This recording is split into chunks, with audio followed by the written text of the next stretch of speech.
Saudações, começando mais uma live com o líder del Conde. Tudo bem com vocês? Como está? Deixa eu cortar o meu retorno aqui. Que beleza, começando mais uma live aqui com vocês. Tomara que esse título tenha algo de profecia. Tô lendo aqui já os comentários de vocês. Saudações, Maria Silva. Fala, Menicone, um beijo. Que temos acá? Valéria Torres, saudações, saudações a todos vocês. Maria Silva Marisete, também sou de Olinda. Um beijo para Olinda. Começando a nossa live. Tudo bem? Tudo bem? Para variar, mexi no meu estúdio de novo, né? Paro quieto, né? Não paro quieto. Caras pálidas, saudações a todos vocês. Eu quero falar hoje. Eu não queria falar do Bolsonaro, né? Dá um tédio falar do Bolsonaro. É uma overdose, ele não merece. E, enfim, vou falar do Lula. Vou falar do Lula bastante hoje. Quero celebrar, né, a felicidade de ter, mais uma vez, é sempre importante a gente fazer isso, né? Privilégio de ter vivido junto com esse cara, ter sido contemporâneo de uma figura dessa, é uma coisa única. Nós todos podemos nos gabar disso. Vocês não acham isso? Quer dizer, olha só, tem Natal aqui, muita gente do Nordeste que eu adoro. Cadê o pessoal das Europa?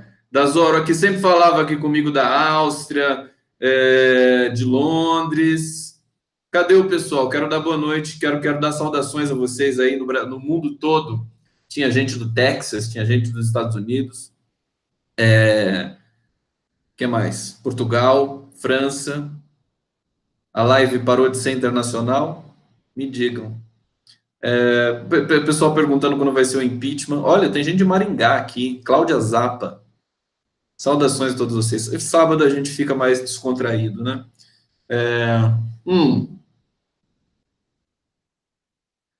que beleza. Deixa eu pegar a inspiração aqui para a gente começar essa reflexão, essa live. Como eu estava dizendo, eu conversei com o Rogério Skylab, não sei se vocês viram, a gente conversa toda sexta-feira, nossa desentrevista. E o Rogério perguntava para mim assim, né? Onde? Porque falar do Bolsonaro, falar do Bolsonaro realmente dá um tédio, né? Não tem importância isso, né?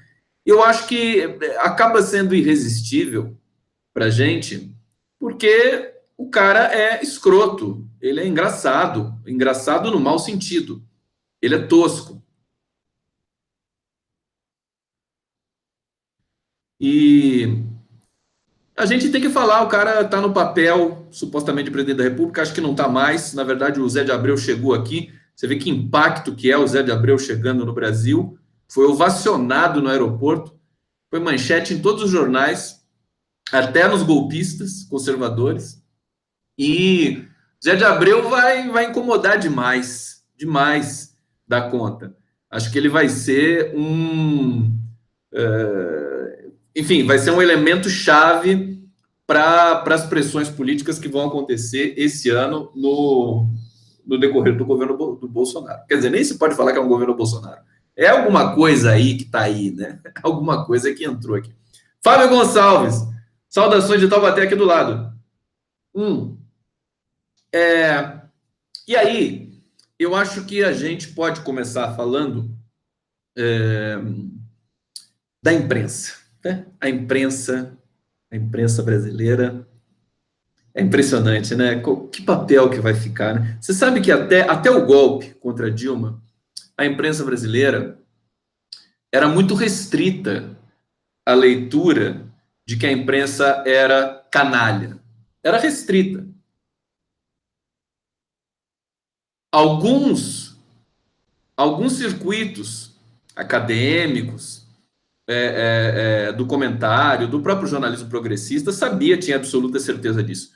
Mas a canalice da imprensa brasileira foi ficando mais clara depois do golpe. A gente não tinha clareza, por exemplo, eu mesmo confesso que não tinha, do papel da imprensa na ditadura militar, no golpe de 64, nos outros golpes. Eu li o maravilhoso livro do Fernando Moraes, O Chateau, mas ali era mais o Chateau, não era a imprensa toda brasileira que tinha essas ligações perigosas e tudo mais. Enfim, e esses interesses. Na verdade, acho que o Chateau não entra no mérito da cultura da imprensa brasileira. É mais algo assim, quer dizer, realmente biográfico, circunscrito ali, ainda que seja extremamente rico, extremamente um livro maravilhoso, né, do Fernando Moraes. Que também gosta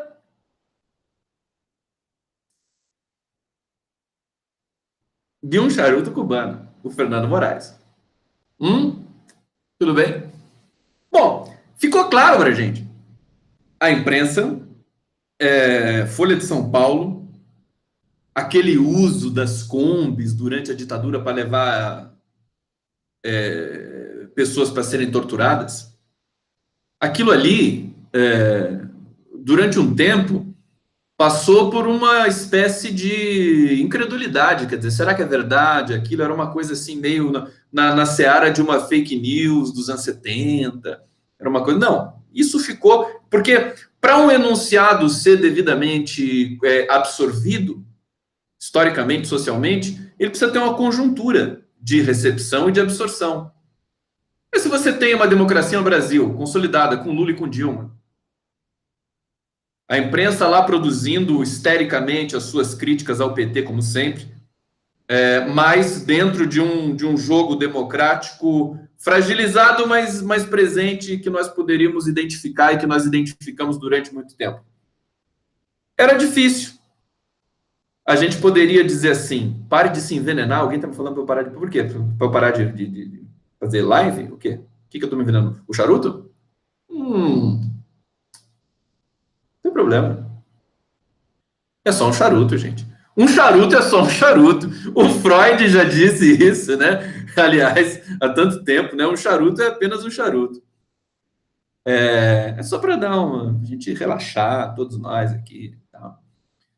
Então, a imprensa, nesse sentido, é uma vergonha muito grande para o Brasil.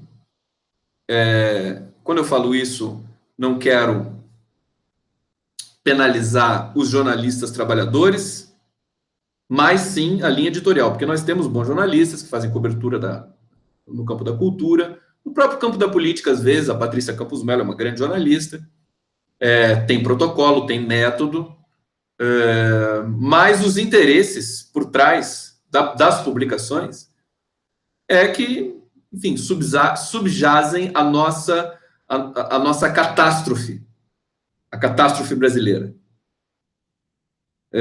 que está em curso nesse momento. Nós vivemos essa catástrofe, mas temos lado histórico, temos uma inspiração máxima, que é o Lula, coisa que o lado de lá não tem. Você não tem nenhum tipo de, enfim, inspiração ali. Tudo é muito degradado.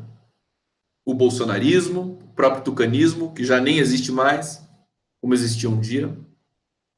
E aí, a gente se depara, por exemplo, com a imprensa brasileira hoje, a cobertura que ela faz da Venezuela é uma das coisas mais canalhas que pode existir na face dessa terra. Isso é uma vergonha muito grande. Eles não vão conseguir se desvencilhar disso. Jamais. Jamais. E se eles cobrissem o Brasil... Hoje eu vi uma matéria no Estadão dizendo da penúria. Usaram a palavra penúria na Venezuela. Penúria.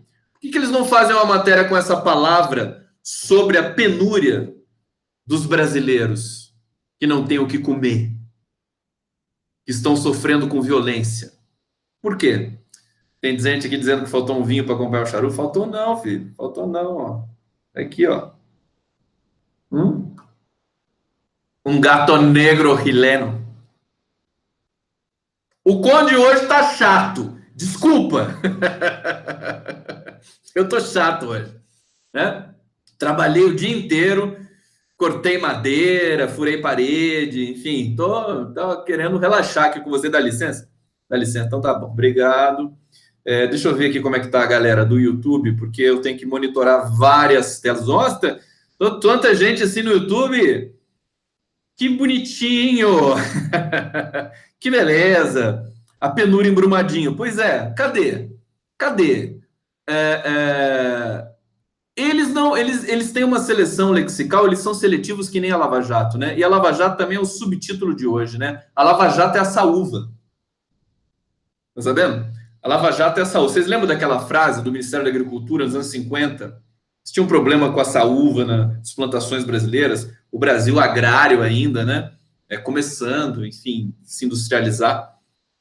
E falta de tirar gosto, pessoal. Vocês estão tirando uma onda comigo, né? Uma azeitoninha, né? Uma coisa assim, tá bom. Então, olha, eu acho que o espírito pode encaminhar para isso, né? Uma live, daqui a pouco eu pego o violão, tá? Aquela coisa assim, sarau, né? Sarau do Conde, sarau do Condão. A gente não pode esquecer que estamos aqui no meio de uma live, pô, importante, eu tenho que falar as coisas importantes aqui da política e da imprensa. Deixa eu baforar, senão ele apaga.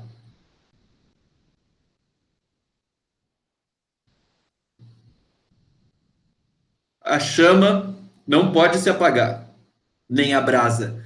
Você sabe que a etimologia de Brasil é muito curiosa. O nome Brasil, vocês aprenderam na escola e tudo mais, mas tudo errado, né? A gente aprendeu tudo errado. Você tem uma confluência etimológica.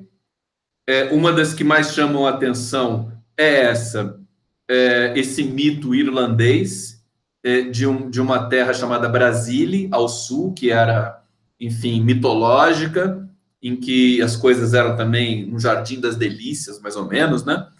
Mas eu tendo mais a aceitar a tese econômica.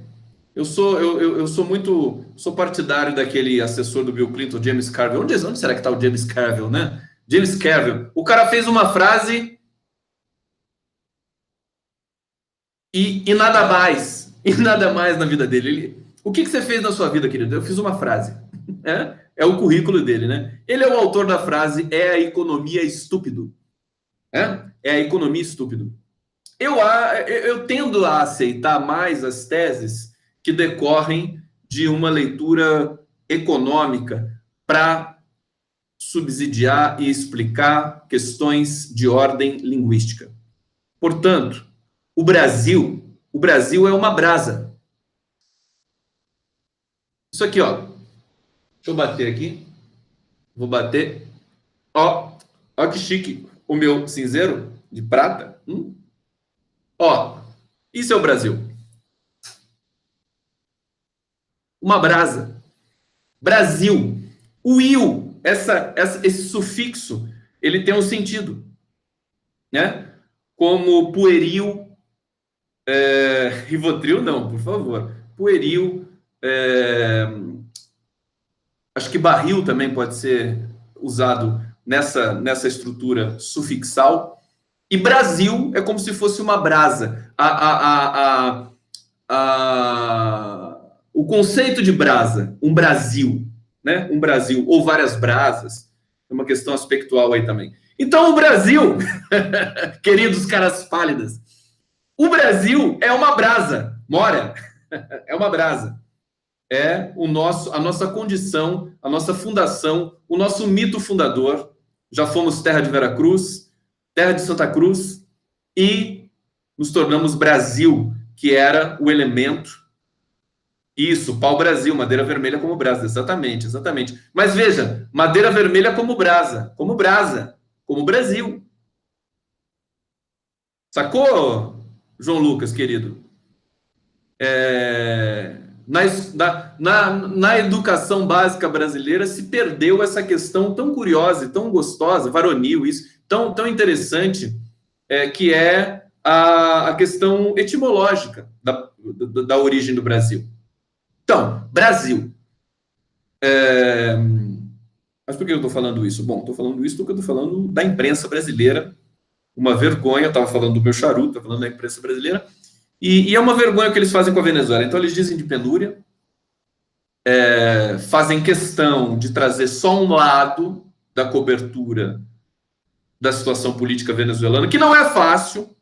O Maduro não é um santo, entendeu? Ele não é um Lula, ele não é uma Glaze. O Maduro é diferente. Ele tem as suas qualidades e tem seus defeitos. Quando a gente defende o Maduro, quando o segmento progressista brasileiro defende, nós não defendemos o Maduro. Eu não defendo o Maduro. Eu defendo o protocolo democrático que deu o mandato para o Maduro, que tem que ser respeitado. E é isso que nós defendemos. Não é o Maduro. As pessoas não entendem isso.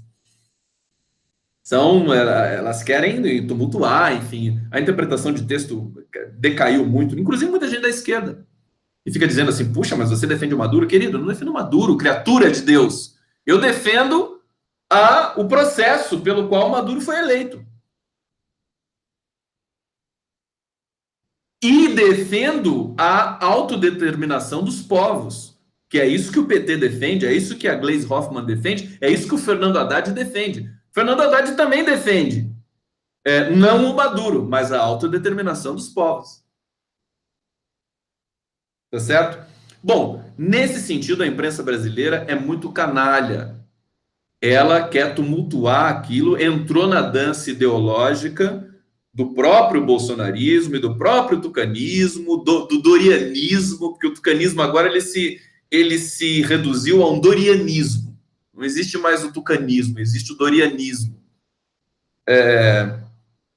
E aí nós temos de denunciar isso, nós temos de encarar esse fato da imprensa brasileira ser uma vergonha internacional há muito tempo. Mais uma vez reiterando que não estou recriminando aqui os jornalistas trabalhadores, mas a linha editorial desses veículos de comunicação, Estadão, Folha de São Paulo e o Globo. E as seus respectivos braços, tá certo? Então, vamos avançar. Eu fiz um mini roteiro para a gente. A imprensa, e aí eu fiz uma brincadeira, né, hoje. Porque eu me deparei com o noticiário trazendo ali questões da Venezuela, quer dizer, o Brasil está uma brasa, com o Bolsonaro absolutamente grotesco, enfim, circense, é quase uma coisa circense. Por isso que é perigoso fetichizar esse governo, porque daí você entra numa espiral de paralisia, né? É por isso que é importante seguir o Rogério Skylab. O Rogério Skylab me falou ontem, falar do Bolsonaro? Não vou falar do Bolsonaro. Não tenho saco para falar desse cara. Tá certo hoje. No meio do roteiro hoje, eu não ia falar do Bolsonaro hoje. Mas no meio do roteiro apareceu essa imagem dele ser um Collor com ejaculação precoce. E quando a gente faz uma live, a gente tem que dar um título galvanizante, assim, para tentar atingir mais pessoas. E aí, acabei usando isso. Mas eu vou falar bastante do Lula e vou falar bastante da imprensa hoje também para vocês. Quero falar um pouquinho também de teoria, quero falar da linguagem. A live mal começou, deixa eu ver, quase na metade da live. Eu comentei hoje nas redes sociais, e as pessoas me perguntam assim, na super boa fé, né? Poxa, você não pensou fazer uma live mais curta? Eu realmente gosto de fazer a live de 1 hora. Em geral, tudo que eu faço demora 1 hora. Cuidado. Eu gosto, porque essa coisa de professor, né? Aula, sempre preparei a vida inteira. Preparo uma aula, quanto dura uma aula? 50 minutos, 1 hora. Mas você tem que falar 1 hora. Você tem que ter repertório para falar 1 hora. Seguir um roteiro, ou tem dias que não dá, né? Tem dias que você está na correria e tudo mais. Você tem que improvisar. Tem que improvisar, mas sempre com qualidade, né? Você não pode oferecer qualquer coisa para o alunado. E sempre 1 hora, tudo é muito redondo assim para mim. Então 1 hora é 1 hora. Para mim, eu gosto dessa ideia de fazer alguma coisa de 1 hora. Mais uma coisa que eu vou fazer me digam, né? Será que eu faço? Não faço? Eu tô pensando muito em fazer o seguinte, pílulas, assim, né? Durante o dia, agora eu tenho um canal, né? O canal do Cone. Durante o dia, a gente fazer alguns comentários, ter uma notícia muito forte e tal, daí eu vou lá e comento 5 minutos, 3 minutos, que nem o Alex Sonic, de quem eu sou fã, né? Faz. Acho que isso é interessante, acho que isso mantém a gente conectado, mas eu acho esse formato é um formato mais difícil, é um formato que limita um pouco o alcance da própria live. Mas eu prefiro assim, eu prefiro que seja, né, que a gente construa. Eu tenho uma experiência muito virtuosa, muito gostosa, muito boa com o Facebook. Foram anos de postagens e de conquista de amigos, né? A gente acaba conquistando as pessoas, amigos, e conhecendo gente dentro da rede social e construindo uma corrente, não só no sentido político-democrático, mas no sentido cultural. Você começa a trocar as informações culturais diariamente, posta música, comenta, faz um artigo, divulga, compartilha as ideias dos colegas, tudo mais, tudo isso é muito virtuoso, tudo muito legal. Eu tenho zero problema. O meu Facebook é uma das coisas mais bacanas que eu tenho no horizonte. Não tenho reclamação nenhuma, né? Quando aparecia gente querendo tumultuar, a gente desse bolsonarismo, ou do próprio tucanismo, ou do antipetismo, eu tentava, em alguns momentos tentei conversar, depois já vi que não adiantava nada, já expulsava, não tenho nem o menor problema. A pessoa vir falar Lula ladrão para mim, falou Lula ladrão, um pé no seu bundão, né? Falou Lula ladrão, toma um coice no seu cabeção. É isso. Para mim, não tem perdão. E aí a gente segue a vida. A gente segue fazendo o que a gente gosta, comentando as coisas que valem a pena de ser comentadas. E nesse sentido, a gente tem que falar do Bolsonaro de vez em quando. Eu acho que até estou fazendo uma autocrítica, acho que eu estou falando muito do Bolsonaro, não posso falar tanto dele. Então, voltando ao raciocínio do Rogério Skylab, não vou falar dessa merda, né? Bolsonaro é uma merda, não dá para falar desse cara.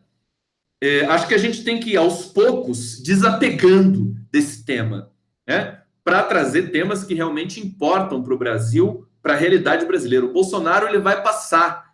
Bolsonaro é um acidente de percurso da nossa história. Ele vai voltar para o buraco da onde ele saiu. Não tenho dúvida disso.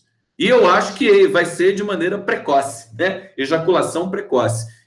Tem muita gente dizendo que o Bolsonaro ele tem a ver com Jânio Quadros. Eu não sei se vocês não vão lembrar, porque faz muito tempo, mas o Jânio Quadros foi eleito presidente da República, salvo engano, em 1961. É isso, queridos. 61. Ele, 7 meses depois, ele renunciou. E o Jânio Quadros tinha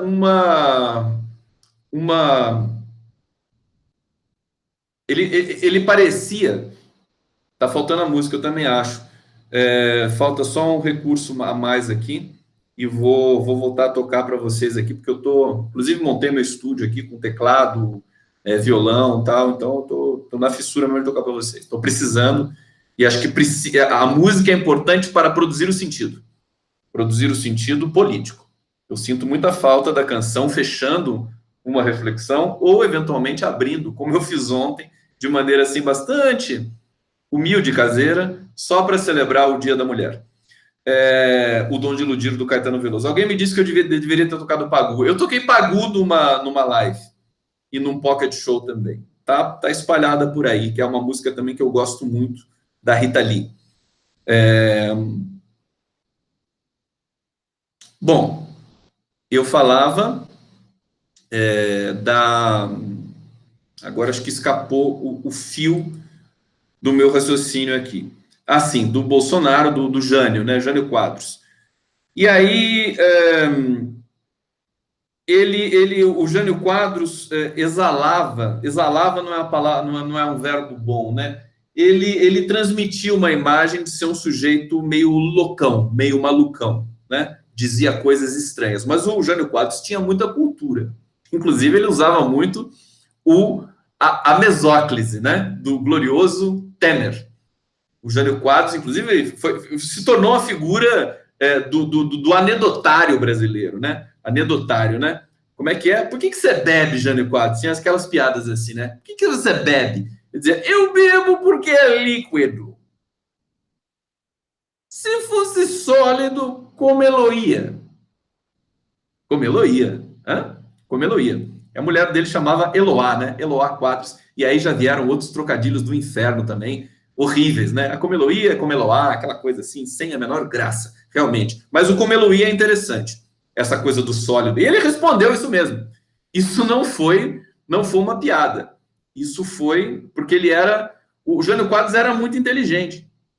Ele não era idiota que nem o Bolsonaro, tá? Por isso que eu acho que comparar o Bolsonaro com o Jânio Quadros é uma puta sacanagem com o Jânio Quadros, entendeu? Não pode.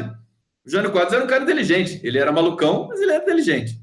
Ele tinha aquela história de caçar vassourinha, de não sei o que, de corrupção, que sempre aparece, né? Sempre que aparece o filho de uma égua, desculpa, falando que vai contra a corrupção, queridos, já era. Realmente, o filho do Maquenga, né? Eu não posso falar isso porque, enfim, pode ferir aí a questão da mulher. Um filho do quê? Sei lá, um filho de um corno, né? Dizendo, desculpa, hoje eu estou à vontade, realmente, dizendo que tem que acabar com a corrupção, que vai combater a corrupção. Pode esquecer esse cara. Sabe por que a esquerda, muita gente reclama, tem uns intelectuaizinhos da USP aí que reclamam. Ah, mas a esquerda tinha que entrar no discurso contra a corrupção. Entrar no discurso contra a corrupção. Sabe por que não entra? Porque isso é historicamente um decorrente de um fascismo, de golpe. Quando o cara começa a falar muito de combate à corrupção, ele é um grande corrupto. A gente teve experiência com Collor. Isso é uma das armadilhas da linguagem. A gente já estava vacinado para isso. Será que nós não vamos vacinar mais para isso? Ver o Sérgio Moro falando de corrupção, agora com a Lava Jato, montando um Estado paralelo com quase 3 bilhões de reais e passando informação sigilosa, sensível para os Estados Unidos com relação à Petrobras? Esse bando de gente incompetente da Lava Jato. Eu acho que deve-se combater corrupção, mas com competência, não com essa turma incompetente, esse direito concurseiro da Lava Jato. A Lava Jato é a saúva, né? Se o Brasil não acabar com a Lava Jato vai acabar com o Brasil. Já está acabando, já acabou bastante, e nesse meio tempo em que a gente fica se divertindo com as bizarrices do Bolsonaro, a Lava Jato está atuando e ela atua com algum tipo de método, diferentemente do Bolsonaro. Também tem um método, mas é algo assim, enfim, é estranho, é escroto. A Lava Jato está, nesse momento, quem está produzindo algum tipo de política no Brasil, nesse momento, é a Lava Jato, que não deveria produzir política nenhuma, porque ela é uma operação do Ministério Público e não um partido político, mas é ela que produz política. Só ela. Evidentemente, nós temos o PT, nós temos a esquerda, e eles estão trabalhando, sim, muito bem. Eu fico muito furioso quando eu vejo jornalista descascando a esquerda. Né? Nessa altura do campeonato, né? Nessa altura do campeonato, ir para cima da esquerda, eu acho canalice e covardia também. Esses dias eu vi alguma coisa assim, né? Sem governo e sem oposição, o Brasil caminha para o buraco. Um articulista disse isso. Bom, quem diz o que quer, ouve o que não quer. Vocês já ouviram isso? Então, sem governo, sem oposição e sem jornalista, o Brasil caminha para o buraco. Eu não tenho rabo preso e falo mesmo. Né? Acho que quando você conquista a liberdade, de poder dizer o que você pensa, com as pressões decorrentes, tudo isso, né? Nós sofremos pressões, nós não dizemos o que queremos, mas dizemos o que podemos. Mas dentro disso, dentro desse poder de dizer alguma coisa, existe uma pequena margem de liberdade, que é muito rara de você conquistar. Quando você conquista essa margem de liberdade para dizer aquilo que você pode e deseja ao mesmo tempo dizer, você jamais abre mão disso. Não tem dinheiro no mundo que vai te pagar e que vai te tirar dessa condição, a não ser que você se venda, né? E muita gente se vende. Tem muita jornalista que se vende também para veículos e até para ideologias, enfim, para simulacros, né? Simulacros de cena política brasileira. Bom, deixa eu avançar, porque senão eu faço digressão sem parar, né? Jânio Quadros. Então não é Jânio Quadros. Jânio Quadros era inteligente. Inclusive, dizem as más línguas que o Jânio Quadros ele renunciou, esperando que logo depois o povo quisesse a sua volta. Alguns historiadores dizem que o Jânio Quadros renunciou para voltar depois, aclamado pelo povo. E ele dizia das forças estranhas, das forças ocultas, né? Quando ele renunciou, ele dizia das forças ocultas, que eram nada mais nada menos que os americanos, né?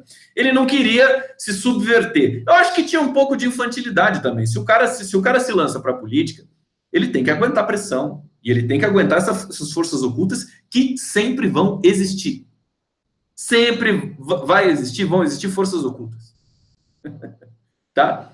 Eu acho que ele, enfim, por alguma razão que a gente também desconhece, deve ter sentido uma pressão maior, resolveu renunciar. Parece que foi um gesto político, que não foi um gesto meramente do tipo jogou a toalha, não quero mais essa merda. E aí nós entramos num processo que o Jango assumiu, um processo deletério para a democracia brasileira que redundou no golpe de 64. Assassino, violento, catástrofe brasileira, o golpe de 64. Eles querem tacar uma narrativa goela abaixo agora do brasileiro, dizendo que a democracia existe porque os militares deixam. Essa é a lógica desse infeliz do Bolsonaro. Deturpa toda e qualquer lógica possível de uma leitura concreta da cena das democracias no mundo. É o contrário, né? É a democracia que garante a existência de forças armadas soberanas para garantir a soberania do país. Mas uma democracia enseja soberania popular. Ela vem do povo. Não precisa nem recorrer aos gregos para dizer isso. De sorte que, ou de azar que, o Bolsonaro está mais para o Fernando Collor. Porque o Fernando Collor não era inteligente. Quem acha que o Fernando Collor era inteligente, meus pêsames para você. Não era inteligente. Fernando Collor tinha o lustre acadêmico, né? Ele sabia, ele conhecia palavras exóticas, técnicas, e por isso ele impressionava a elite burrona brasileira que só acredita nesse tipo de teatro, né? Esse teatro que tem muito a ver com o tucanismo, né? Tucanismo é academicista e tecnocrata. Por isso ele impressiona as pessoas usando palavras de tecnicistas da economia e tudo mais. Você pega um Alexandre Schwartzman, que é um economista, né? Pega todos os economistas que têm ligações com o PSDB, históricas, tirando o Bresser, que abandonou o PSDB e que é, assim, um grande economista, você percebe que existe um embromation ali insuportável. São tecnocratas, burocratas. Perfeitos, né? Eles são perfeitos. O Alckmin era o sonho de consumo do sistema da elite brasileira. Muito mais que o Bolsonaro, porque o Bolsonaro é um porra louca. Mas o Alckmin era o sonho de consumo. Por quê? Um burocrata, tecnocrata, apagado, sem sal. É o cara ideal para defender os interesses do mercado, ali, enfiadinho nos interstícios do poder e dando as suas justificativas tecnicistas diariamente para enrolar o povo brasileiro. É por isso que o Lula é tão insuportável para a elite brasileira, porque o Lula produz sentido. Quando ele vai falar com a população em função de um programa social, ou de um pacote econômico, ou de algum tipo de projeto que vai ser colocado em prática, ele realmente explica aquilo, ele fala, ele chega no coração do povo trabalhador brasileiro. E a elite, a classe média, nem entende muito bem, porque ela não está acostumada a fazer o trabalho de interpretação das coisas e de texto. Ela está acostumada a essa coisa mastigadinha. Eles assistem Globo News, eles veem lá a Renata Lopretti conversando com o Alexandre Schwartzman, eles acham que aquilo é muito legal. Aquilo é maravilhoso, eles acham. E vem, às vezes vinha aquele pessoal até do Empíricos. O Empíricos que foi estourado que nem uma boca de fumo, né? Com todo respeito aos traficantes, que são muito mais... são muito menos deletérios para a sociedade do que o Empíricos, que é um instituto golpista, né? Parece que tem um que está preso do Empíricos. Vocês lembram do Empíricos? Também ninguém mais sabe do Empíricos, né? Eles faziam propaganda na Folha de São Paulo, no Estadão, no Globo, né? Pirâmide, né? Eles soltavam aquelas pirâmides financeiras, né? Um horror. Eles iam na Globo News. Muita gente também daquele Instituto Millennium, né? Iam na Globo News e ficam lá falando, e ficam lá aquelas baboseiras, aquele embromation economiquez do inferno, e as pessoas acham lindo. É por isso que você tem um personagem na literatura brasileira, criado pelo genial Dias Gomes, que é o Odorico Paraguaçu. É a expressão da classe média brasileira, o Odorico Paraguaçu. Não é o povo que fica... É claro que você tem, enfim, desdobramentos aí, né? Mas quem fica encantado com um discurso que não entende nada, que é o discurso do Odorico Paraguaçu, que ele ficava lá falando, cheio de gramatiquez, né? Cheio daquela coisa... empolada da linguagem, e todo mundo assim. Aí você tinha até aquela piada, né? Aquela piada política brasileira clássica, né? Tá lá o sujeito olhando no palanque, né? Olhando um político tipo Dorico Paraguaçu, né? E falando assim: caramba, caraca, pô, o cara fala bonito. Eu não entendi nada do que ele falou, mas ele fala bonito. Entendeu? Então, essa percepção jocosa, em última instância, ela produziu muitos eleitos no Brasil ao longo da nossa combalida democracia. O sujeito não entende nada que o cara fala, mas é bonito. Ele acha bonito e ele acha, bom, portanto, tá bonito. Então, eu vou votar nesse cara, que deve ser um cara legal, né? Porque a fala dele é bonita. São os simulacros da linguagem, né? Do discurso. O Lula não. O Lula é muito mais difícil fazer como o Lula faz, né? Porque daí ele tem que realmente se conectar com o sentido do discurso e não fingir que está produzindo alguma coisa. Vocês já viram o Alckmin falando? Já viram? Não é assim, eu fico até com pena. Ele não produz sentido.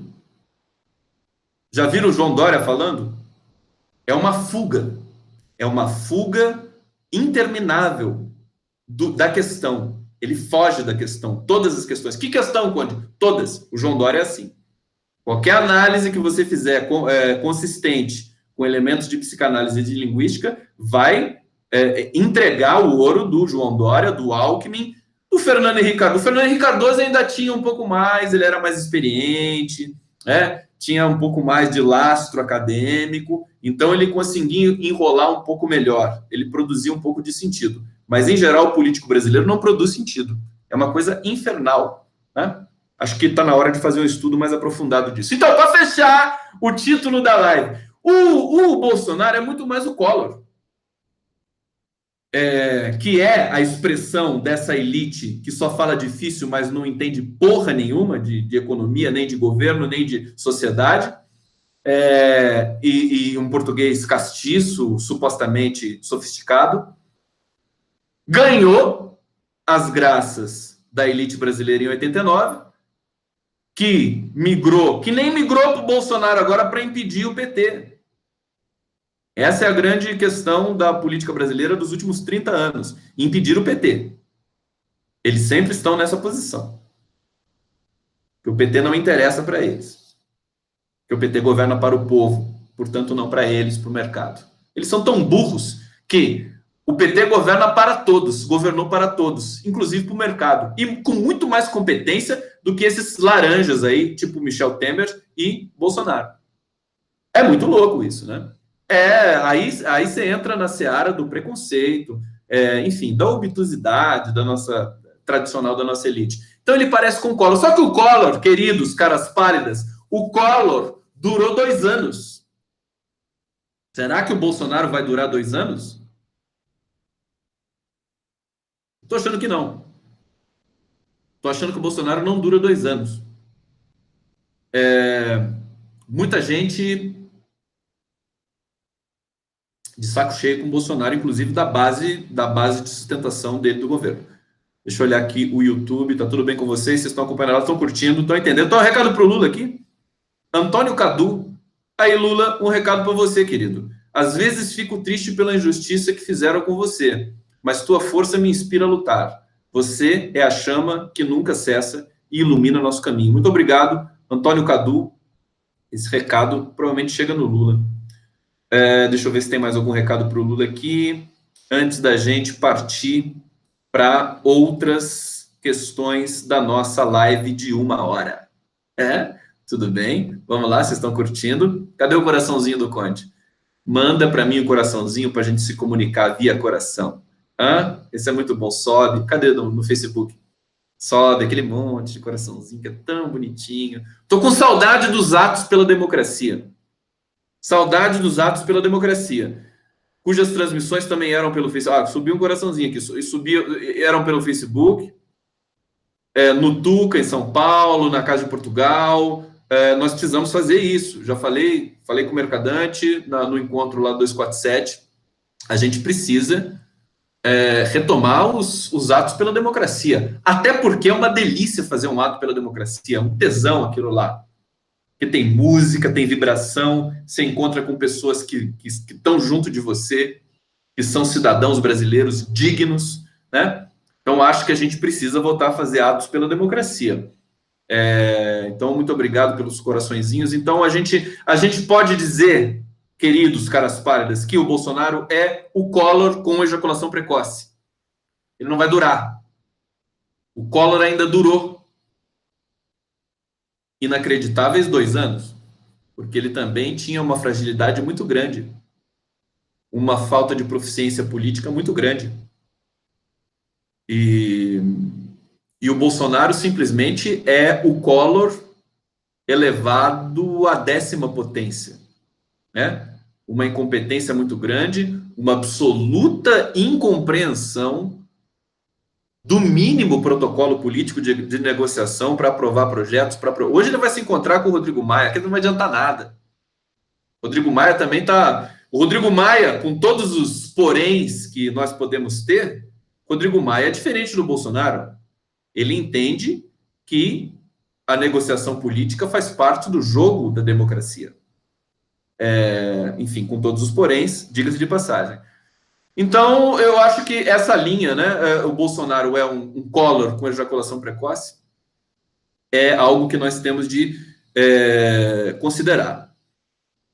Acho que, de uma certa maneira, é o filme reprisado, né? A história se repete como farsa.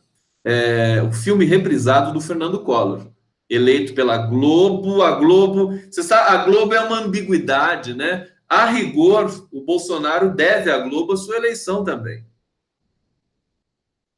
Porque a Globo ajudou, no decorrer de todo o processo eleitoral, a fustigar o PT, a divulgar aquelas acusações contra o Haddad, que agora o Haddad foi inocentado, da UTC, daquela empreiteira, uma denúncia totalmente vazia que foi feita contra o Haddad, só para interferir nas eleições. Então a Globo ajudou, sim. A Globo foi ambígua. Evidentemente, ela tem hoje uma rixa, um problema com o Bolsonaro, mas eu estou achando a briga dos dois muito macia. tem que ter mais sangue, né? Se tem uma coisa que seria maravilhosa para o Brasil, para redimir, para atenuar um pouco o grotesco de um país ter eleito um animal como o Bolsonaro, era ver a Globo e o Bolsonaro, os dois se digladiarem e se matarem, né? Definitivamente. Você elimina dois cânceres do Brasil, Rede Globo de televisão e o bolsonarismo. Seria lindo assistir isso. Mas a Globo não é idiota. Ela não vai partir para cima do Bolsonaro com todas as fichas. Ela vai morder e assoprar até sentir o que vai acontecer com o país. Quando o Bolsonaro virar um cadáver no seu esplendor da putrefação, aí a Globo cospe em cima dele. Bom, então o Bolsonaro não tem força política nenhuma para mudar nada. Ele não vai conseguir aprovar a reforma de Previdência. Ele não vai conseguir aprovar nada no Congresso. Ele está fragilizado. Se o governo Bolsonaro conseguir aprovar alguma coisa, vai ser a revelia do Bolsonaro. Vai ser com articulações ali no chão do Congresso. Mas acho que também isso é difícil de acontecer. Tudo bem? Então, e aí a gente parte para uma questão que preocupa mais, né? O Bolsonaro tem todo esse aspecto cômico, ele tuita e fica sendo uma coisa divertida, curiosa, enfim, que indigna as pessoas, mas que ganha o noticiário. E nesse sentido, ele ganha espaço. Ele ganha espaço, né? Falem mal, mas falem de mim. E tira espaço dos outros. É quase que uma desapropriação discursiva o que o Bolsonaro faz. Esse protocolo do bolsonarismo, do Steve Bannon, Donald Trump, é uma espécie de desapropriação do mal, né? Porque se você deixar o noticiário correr solto, o que acontece? Os enunciados, atenção que isso é uma formulação teórica agora que eu vou fazer com vocês, tá? Se você deixa o noticiário correr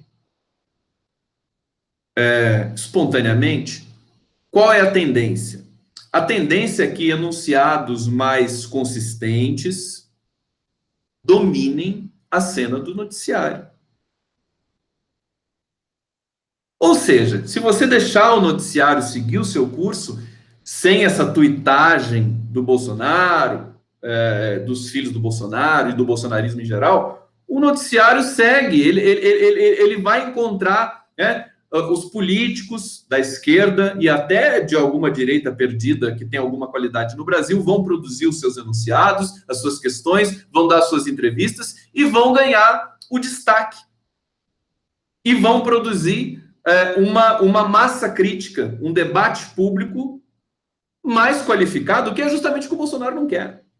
Por isso que ele fugiu de todos os debates. Então nós estamos num circuito em que o Bolsonaro realmente ele produz esse regime de tweets exóticos e ocupa o espaço que deveria estar sendo ocupado por temas realmente relevantes para o país. Então, uma desapropriação discursiva, uma desapropriação dos temas importantes. E com isso, veja, caracteriza uma técnica. Eu não sei se cortaram a conta do Bolsonaro, até o Gelson Romão está dizendo aqui. Eu não foi confirmado, não vi isso confirmado para mim. Se realmente cortaram, vai ter um impacto político muito grande. Se cortaram realmente o Twitter do Bolsonaro, mas não sei. Não sei. Né? Porque se tivessem cortado, eu passei por toda a blogosfera e por toda a imprensa tradicional antes de começar a live. Se tivessem cortado o tweet do Bolsonaro, seria manchete em todos os jornais, toda a blogosfera. Porque se o Twitter cortar a conta do Bolsonaro, praticamente esse governo acabou, queridos. Tem de ver se o Twitter vai ter colhão para cortar a conta do Bolsonaro, porque deveria cortar. Se fosse um Zé Ninguém, tivesse postado aquela pornografia lá, já teria cortado. Então, isso é uma coisa muito importante. Até agradeço o Gelson Romão de ter lembrado aqui do negócio da conta do Bolsonaro no Twitter. Então, quero ver se o Twitter vai cortar. Eu nem sei se o Twitter, não bloquearam, Fabiano EP está dizendo aqui. Eu nem sei se o Twitter, eu não sei de quem que é o Twitter. O Twitter é do Zuckerberg também? Essas porrinhas, é tudo do mesmo cara, né? WhatsApp, Facebook, é tudo do Zuckerberg. Será que o Twitter também? Eu não sei de quem que é o Twitter. Não sei quem são os CEOs do Twitter. Mas estou para dizer para vocês que se o Twitter fizer valer a sua regra de não permitir divulgação de pornografia, já deveria ter cortado a conta do Bolsonaro. E se o Twitter fizer isso com o Bolsonaro, queridos, nós estamos aí na iminência, tá tudo putrefato já. Mas aí é um degrau muito além. Evidentemente, o Bolsonaro, se cortarem o Twitter dele, alguém vai falar por ele. Outro, sei lá, um filho, algum laranja, né? Laranja é que não falta nesse governo, né? Laranja é o que mais tem. Então, veja, Bolsonaro sem força política nenhuma. O que está acontecendo? O que está produzindo política no Brasil? A Lava Jato. A Lava Jato está agindo. Deltan Dallagnol, Moro, até aquela juíza lá, Gabriela Hart, que homologou essa... Twitter é Google? Beleza. Então, tem de ver. Regina de Tiomo. Tem de ver. Mas é aquela coisa, é uma coisa inócua, né? Mas deveria fazer pedagogicamente, né? Porque o cara postou pornografia, meu filho. Não tem como.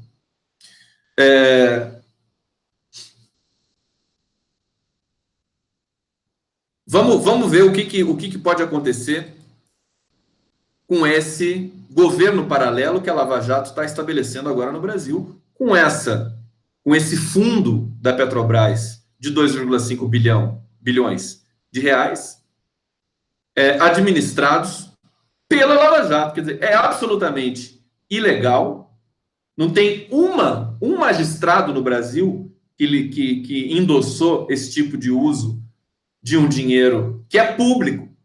Deveria ser público. É o meu dinheiro, é o seu dinheiro que a Lava Jato está querendo usar para ela produzir o proselitismo que ela produz. Proselitismo judicial. Tá, a Lava Jato, ela está operando nesse momento e ela é a saúva, transfigurando aquele discurso do Brasil agricultor dos anos 50. Se o Brasil não acabar com a Lava Jato acaba com o Brasil. Várias pessoas já disseram isso em outros momentos, mas eu estou aqui agora coenunciando essa sentença, porque realmente o Brasil nas mãos da Lava Jato. E aí o que nós temos no horizonte? O Bolsonaro frágil, alguém que funciona pura e simplesmente através das mídias digitais, estavam desarticuladas, hoje elas se rearticularam.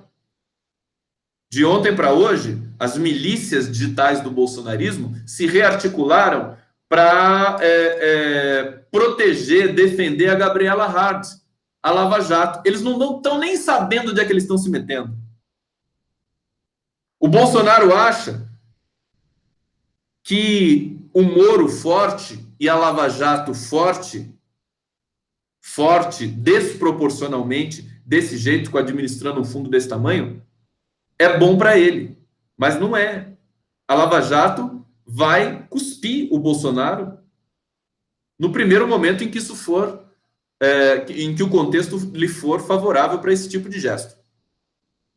O Bolsonaro está sendo tapeado nesse momento também, pelo Moro e pelos artífices da Lava Jato.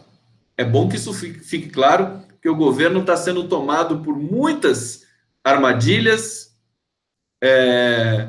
como é terra de ninguém, como o Bolsonaro não entende de política, como virou uma luta fratricida por cargos.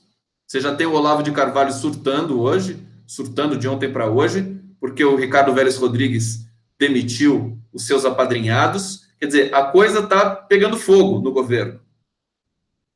E o Bolsonaro não tem condição cognitiva, intelectual para acompanhar esse tipo de conflagração política. Vocês acompanham esse raciocínio? Ele não tem condição. Tem muita coisa acontecendo ao mesmo tempo no governo. E quem tem condição, nesse momento, lamento dizer, mas é o grupo da Lava Jato. Eles é que estão ganhando espaço nesse momento político no Brasil. Ora, não vamos fazer nada diante de tudo isso? Vamos fazer, estamos fazendo. Estamos fazendo. Eu acho que tem várias ações acontecendo nesse momento. A chegada do Zé de Abreu foi espetacular, foi uma coisa que arrepiou muito no aeroporto Tom Jobim, ele chegando e o povo urrando, gritando para o Zé de Abreu. Ele vai causar muita instabilidade política. Podem ter certeza disso. O Zé de Abreu é uma pedra gigantesca no sapato do bolsonarismo e do Bolsonaro nesse momento. Eles estão assustados com a força do Zé de Abreu. Porque é o que restou para a população brasileira. Claro que tem a Glaze, claro que tem o Haddad, claro que tem o Lula mesmo preso, sendo o agente pela democracia, mas com o Zé de Abreu é mais embaixo. O Zé de Abreu vai para cima. E, mais importante do que tudo isso, ele não é político. Portanto, aguardem as consequências do gesto do Zé de Abreu. Você já tem Bolsonaro pedindo a prisão do Zé de Abreu. Eles estão assustados. Eles sabem do poder de mobilização que o Zé de Abreu tem. Se o Zé de Abreu levar isso às últimas consequências, ele pode colocar centenas de milhares de pessoas nas ruas. Tem de ver até onde ele quer ir. Mas se ele quiser, ele põe. Ele está significado agora como o anti-Bolsonaro, o Zé de Abreu. Ele entrou no imaginário popular brasileiro, chegou, estava fora do Brasil, chegou de maneira apoteótica, depois do carnaval, e ele encarna agora essa transfiguração, inclusive do próprio Lula. Inclusive lembrando o Lula dos anos 80, que é o Lula que chegava e ia para cima do sistema, ia para cima dos governantes apadrinhados pela ditadura militar, com muita qualidade, diga-se de passagem, mas ia para cima com uma dicção e com um tom elevado. É isso que está em jogo agora com o Zé de Abreu. Então, eu quero finalizar essa live dizendo dessa perspectiva alvissareira. Tática, estratégica para toda a esquerda brasileira. O Zé de Abreu é um elemento chave. A Jandira Fegali, o PCdoB, a Maria do Rosário, que, se não me engano, é a vice do Simbólica, do Zé de Abreu. Gleisi Hoffmann. Tem coisa que vai vir por aí que eu estou sabendo, vocês não sabem ainda, mas tem coisa que vai vir por aí do Zé de Abreu. Eles vão promover ações pelo Brasil inteiro. Tá? Conectado com o segmento político que defende a democracia e a restauração das instituições brasileiras. Mas o dado mais importante de toda essa história é que o Zé de Abreu não é político. E por isso ele tem um apelo muito mais forte nessa espiral de negação da política que o Brasil entrou depois do golpe. Antes do golpe um pouquinho e depois do golpe. Vocês acompanham isso? Então, acho importante a gente lembrar, claro que é uma atitude reverente, mas o Brasil, como diria o Tom Jobim, o Tom Jobim falava, o Brasil não é para amadores. E eu digo, o Brasil não é para amadores e nem para profissionais. O Brasil é para ninja. Entendeu? É para ninja, filho. E essa situação que extrapola qualquer preparação deliberada dos agentes, dos atores políticos que estão no entorno do Zé de Abreu nesse momento, ela vai ganhar uma densidade muito maior à revelia do próprio Zé de Abreu, até onde eu consigo enxergar. Eu acho que é difícil, é impossível, seria impossível para o Zé de Abreu entender a dimensão que ele tem nesse momento para o Brasil. Eu acho que ele sabe que ele se tornou um elemento muito importante, mas eu digo para vocês, é mais ainda, é muito mais forte ainda do que ele pensa. Tá certo? Então, acho que com essa imagem, quer dizer, a imagem do Zé de Abreu é importante para a gente ter a esperança viva.